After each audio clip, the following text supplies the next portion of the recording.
নমস্কার শ্রোতা বন্ধুরা, আপনাদের ভালোবাসায় আমি মুগ্ধ। আজ আমি আপনাদের জন্য নিয়ে এসেছি এক অসাধারণ, গভীর আবেগে এবং রোমাঞ্চকর গল্প। এই গল্পটি একজন নাম প্রকাশে অনিচ্ছুক ফলোয়ার পাঠিয়েছেন। তিনি চান আমি তার মনের কথাগুলো আপনাদের সামনে তুলে ধরি। আপনারা যারা আমার গল্প ভালোবাসেন, যারা আমার চ্যানেলটি সাবস্ক্রাইব করেছেন, তাদের প্রত্যেককে জানাই অসংখ্য ধন্যবাদ। আর যারা এখনও সাবস্ক্রাইব করেননি, প্লিজ সাবস্ক্রাইব করে পাশে থাকুন। আপনাদের ভালোবাসা আমার পাথেয়। জানেন তো, জীবনের পথে চলতে চলতে কিছু মানুষের সাথে আমাদের এমনভাবে পরিচয় হয়ে যায় যা এক মুহূর্তে আমাদের জীবনের মোড় ঘুরিয়ে দেয়। কিছু সম্পর্ক এতটাই গভীর হয়ে যায় যে তাকে মন থেকে মুছে ফেলা যায় না। ঠিক তেমনই এক সম্পর্কের গল্প আজ আমি আপনাদের শোনাব। এই গল্পটি এক সাধারণ বাঙালি পরিবারের, যেখানে জড়িয়ে আছে কিছু গভীর আবেগ, কিছু না বলা কথা আর কিছু নিষিদ্ধ টান। গল্পের কেন্দ্রবিন্দুতে রয়েছে আমাদের বাড়ির ছোট বৌদি, নীলাঞ্জনার ছোট ভাইয়ের সাবেক বস, নাম অরিন্দম। ঘটনাটা শুরু হয়েছিল প্রায় বছর 3 আগে। আমার ফুপাতো ভাই অনিক যখন নীলাঞ্জনার সাথে বিয়ের পর আমাদের বাড়িতে আসে, তখন থেকেই নীলাঞ্জনার ভাই বিক্রম প্রায়ই আমাদের বাড়িতে আসত। বিক্রমের চাকরি সূত্রে পরিচয় হয়েছিল অরিন্দমের সাথে। অরিন্দম ছিল সেই কোম্পানির বড় এক কর্মকর্তা, আর বিক্রম সেখানে তার অধীনে কাজ করত। তাদের মধ্যে একটা ভালো প্রফেশনাল সম্পর্ক ছিল। বিক্রম প্রায়ই আমাদের বাড়িতে এসে অরিন্দমের প্রসঙ্গ তুলত, তার প্রশংসা করত, বলতো অরিন্দম নাকি ভীষণ স্মার্ট, বুদ্ধিমান এবং কেয়ারিং একজন মানুষ। আমি গল্পের বর্ণনাকারী তখন সদ্য কলেজে পাশ করে বেকার বসেছিলাম। বাড়ির পরিবেশটা খুব সাধারণ, 8 পৌড়ে, বাবা মা, আমি আর আমার বড় বোন। ফুপাতো ভাই অনিক আর নীলাঞ্জনাকে নিয়ে আমি বেশ মজাতেই ছিলাম। অনিক ভালো ছেলে আর নীলাঞ্জনাও শান্তশিষ্ট, মিষ্টি স্বভাবের। কিন্তু বিক্রমের বলা অরিন্দমের কথাগুলো আমার মনে এক অদ্ভুত রেখাপাত করেছিল। আসলে আমার জীবনে তখন এমন কোনো পুরুষ ছিল না যার প্রতি আমি কোনো আকর্ষণ অনুভব করতে পারি। আমি তখন আমার নিজের জগৎ নিয়েই ব্যস্ত ছিলাম। কিন্তু বিক্রমের মুখে অরিন্দমের বর্ণনা শুনতে শুনতে আমার অবচেতনে অরিন্দম যেন এক অন্য রূপ নিতে শুরু করেছিল। প্রথম যখন অরিন্দম আমাদের বাড়িতে আসে, তখন আমি ঠিক চিনতে পারিনি। অনিকের পরিচিত হিসেবেই এসেছিল। পরনে ছিল এক সুতির পাঞ্জাবি, চোখে একজোড়া সাধারণ ফ্রেমের চশমা। কিন্তু তার চোখে মুখে এক অদ্ভুত গাম্ভীর্য ছিল, যা আমাকে চুম্বকের মতো আকর্ষণ করেছিল। যখন সে আমার দিকে তাকালো, মনে হলো যেন সময় থমকে গেছে। তার চোখের দৃষ্টিতে কি ছিল? এক গভীরতা, যা আমি আগে কখনো দেখিনি। মনে হলো এই মানুষটা অনেক কিছু জানে, অনেক কিছু দেখেছে। সেদিন প্রথমবার আমি অরিন্দমের সাথে কথা বলেছিলাম। খুব সাধারণ কথাবার্তা। আমার পড়াশোনা, আমার ভবিষ্যৎ পরিকল্পনা নিয়ে সে কিছু প্রশ্ন করেছিল। তার কথা বলার ধরনটা এমন ছিল যে মনে হচ্ছিল সে যেন আমার মনের সব কথা পড়ে ফেলতে পারছে। তার কণ্ঠস্বর ছিল শান্ত, কিন্তু তাতে এক ধরনের দৃঢ়তা ছিল। আমি নিজেকে সামলে রাখার চেষ্টা করছিলাম, কিন্তু মনে হচ্ছিল আমার হৃৎস্পন্দন অস্বাভাবিকভাবে বেড়ে গেছে। প্রতিটা মুহূর্ত, প্রতিটা শ্বাস আমার কাছে মূল্যবান মনে হচ্ছিল। এরপর অরিন্দম প্রায়ই আমাদের বাড়িতে আসতে শুরু করল, কখনো বিক্রমের সাথে, কখনো বা অন্য কোনো সূত্রে। নীলাঞ্জনা আর অনিক তাদের নিজেদের জগতে ব্যস্ত থাকত। আমি আর অরিন্দম প্রায়শই একা কথা বলতাম। আমাদের মধ্যে একটা অদৃশ্য টান তৈরি হয়েছিল। এই টানটা কি শুধুই আকর্ষণ ছিল, নাকি তার চেয়েও বেশি কিছু? আমি ঠিক বুঝতাম না। কেবল জানতাম অরিন্দমের সান্নিধ্য আমাকে এক অন্য জগতে নিয়ে যেত। আমার বয়স তখন কম ছিল, মাত্র 22। জীবনে প্রেম বা এসব অনুভূতির অর্থ বুঝতাম না। কিন্তু অরিন্দমের উপস্থিতিতে আমার মধ্যে এমন কিছু পরিবর্তন আসছিল যা আমি আগে কখনো অনুভব করিনি।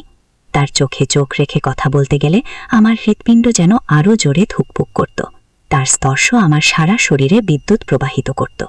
একবার বারান্দায় দাঁড়িয়ে দুজনে যখন কথা বলছিলাম, হঠাৎ অরিন্দমের হাত আমার হাতের ওপর পড়ল।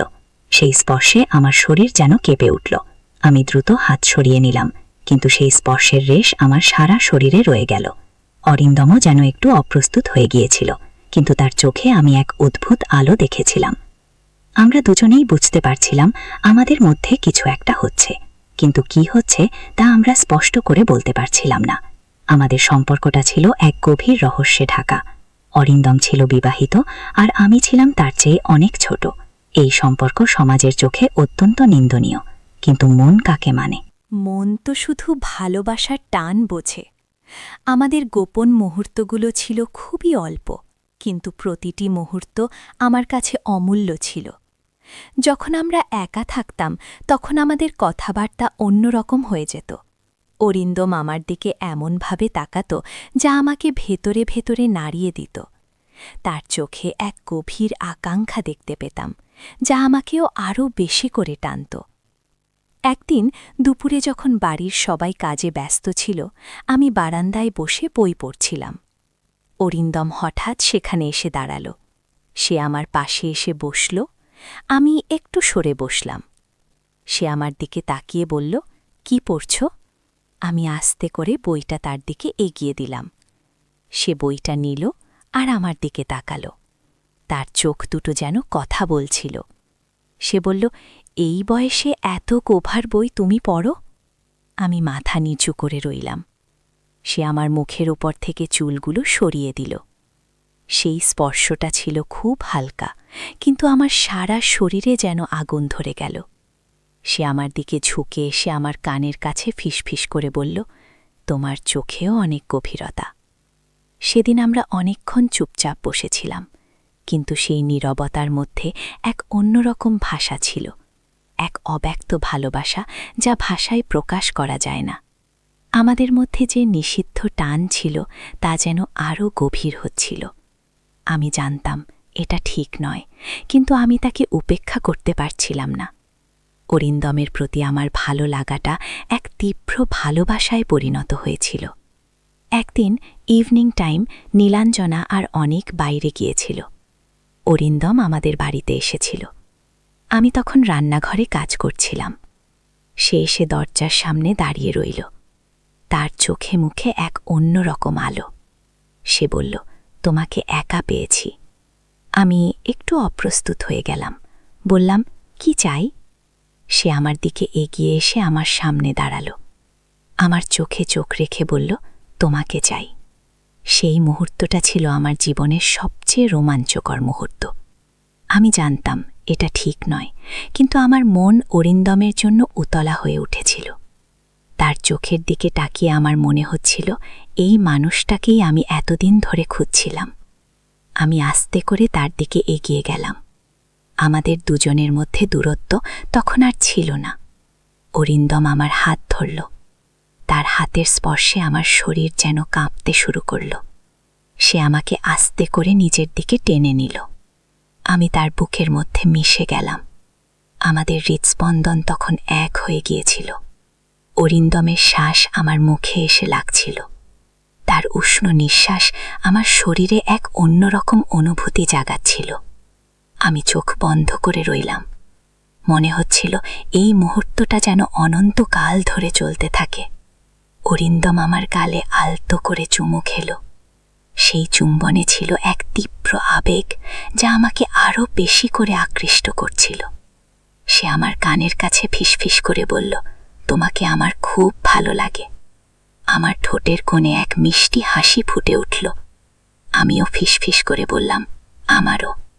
আমাদের এই নিষিদ্ধ প্রেম ছিল সমাজের চোখে অপরাধ, কিন্তু আমাদের মন তখন শুধু একে অপরের টানেই বাঁধা ছিল।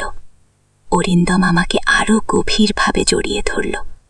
তার শরীরের উষ্ণতা আমাকে আরও বেশি করে আচ্ছন্ন করছিল। আমরা দুজনেই বুঝতে পারছিলাম আমরা এক নতুন পথে হাঁটছি, যে পথে কাঁটা আছে কিন্তু ভালোবাসা আছে। একদিন যখন অনিক আর নীলাঞ্জনা বাড়িতে ছিল না, অরিন্দম আমার কাছে এলো। আমি তখন আমার ঘরে বসে বই পড়ছিলাম। সে ঘরে ঢুকে দরজা বন্ধ করে দিল। আমি একটু অবাক হয়ে তার দিকে তাকালাম। সে আমার দিকে এগিয়ে এসে আমার সামনে দাঁড়ালো। তার চোখে মুখে এক অন্যরকম উত্তেজনা। সে আমার হাত ধরল। আমি তার দিকে তাকিয়ে রইলাম। সে বলল, আজ রাতের পর হয়তো আমাদের আর এভাবে দেখা হবে না। কথাটা শুনে আমার মনে এক অজানা ভয় ঢুকে গেল, কিন্তু তার চোখে আমি এক অন্যরকম আবদার দেখতে পেলাম। সে আমার আরও কাছে এসে বলল, আজ রাতে আমাকে তোমার সবটুকু দিয়ে দাও। আমি তখন কি করব বুঝতে পারছিলাম না। আমার মন বলছিল এটা ঠিক নয়, কিন্তু আমার শরীর অরিন্দমের টানেই সাড়া দিচ্ছিল। আমি তার দিকে এগিয়ে গেলাম। অরিন্দম আমাকে কোলে তুলে নিল। আমি তার দিকে তাকিয়ে রইলাম। সে আমাকে বিছানায় শুইয়ে দিল। এরপর যা হলো তা ছিল এক অন্য জগৎ। আমাদের দুজনের মধ্যে সব দ্বিধা, সব ভয় ভেঙে গিয়েছিল। আমাদের ভালোবাসা তখন শুধু শরীরের আকর্ষণ ছিল না, তা ছিল আত্মার টান। অরিন্দম আমাকে যেভাবে ভালোবাসলো তা আমি আগে কখনো অনুভব করিনি। তার প্রতিটি স্পর্শে ছিল এক তীব্র আবেগ, এক গভীর অনুভূতি। চাঁদ গভীর হচ্ছিল। আমি অরিন্দমের আলিঙ্গনে মগ্ন ছিলাম। মনে হচ্ছিল সময় যেন থমকে গেছে। কিন্তু হঠাৎ দরজায় টোকা পড়ল। আমরা দুজনেই চমকে উঠলাম। কি হতে পারে এই অসময়ে? আমি দ্রুত বিছানা থেকে উঠে দরজা খুলতে গেলাম। আমার মনে তখন এক অজানা ভয়। দরজা খুলে দেখলাম সামনে দাঁড়িয়ে আছে অনিক। তার চোখে মুখে এক অন্যরকম অভিব্যক্তি। সে আমার দিকে তাকিয়ে বলল, তুমি এখানে কি করছো? আমার তখন দম বন্ধ হয়ে আসছিল। অরিন্দমও আমার পিছনে দাঁড়িয়েছিল। আমি কি বলবো কিছুই খুঁজে পাচ্ছিলাম না। অনিকের চোখে মুখে এক সন্দেহ। ঠিক তখনই অরিন্দম আমার সামনে এসে দাঁড়াল। সে অনিকের দিকে তাকিয়ে বলল, আমি এখানে এসেছিলাম কিছু জরুরি কথা বলার জন্য। অনিক আমাদের দুজনের দিকে তাকিয়ে রইল। তার চোখে মুখে একটা প্রশ্ন। সে বুঝতে পারছিল কিছু একটা ঠিক নেই। আমার হৃৎপিণ্ড তখন অস্বাভাবিকভাবে ধুকপুক করছিল। আমি বুঝতে পারছিলাম আমাদের এই গোপন প্রেম আর বেশি দিন গোপন থাকবে না। এক অজানা ভয় আমাকে গ্রাস করছিল। আপনারা কি চান আমি এই গল্পের শেষটুকু বলি, নাকি আপনারা চান এই টানটান উত্তেজনার মুহূর্তে গল্পটি এখানেই থামুক? আপনাদের কমেন্টের ওপর নির্ভর করবে আমার পরবর্তী পর্ব। তাই দেরি না করে আপনাদের মতামত জানান, আর আমার চ্যানেলটি সাবস্ক্রাইব করতে ভুলবেন না। এই গল্পের কোনো এক ফাঁকে আমি আমার ব্যক্তিগত আইএমও নাম্বারটি দেব, তাই নাম্বারটি পেতে হলে পুরো গল্পটি মনোযোগ দিয়ে শুনতে হবে।